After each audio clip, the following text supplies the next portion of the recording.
You can easily track your remaining usage limits directly within the ChatGPT desktop application for Windows.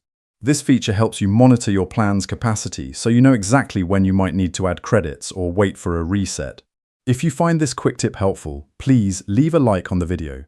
Before starting, ensure you are logged into your account so the app can accurately display your specific plan details. When you are using the app, you might see a banner at the bottom of your chat window indicating that your usage limit has been reached. To check your status, you can open any chat and click into the input box labeled Do Anything at the bottom of the screen.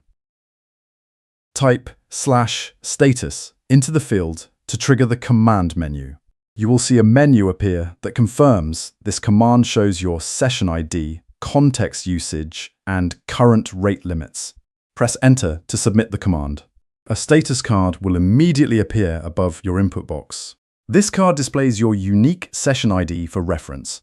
You can also see a progress bar showing how much of your weekly limit remains. Alternatively, you can view your usage details through your profile menu. Move your cursor to the bottom left corner of the sidebar and click on your profile name. A menu will slide open showing your current account standing. Here, you can see the exact percentage of usage remaining for your weekly cycle. The menu also displays the specific date when your usage will reset. From this same menu, you have quick access to upgrade your plan if you need more capacity. By using these two methods, you can stay fully informed about your plan's status at any time. Now you know exactly how to keep an eye on your usage limits within the app. Thank you for watching, and please subscribe for more helpful guides.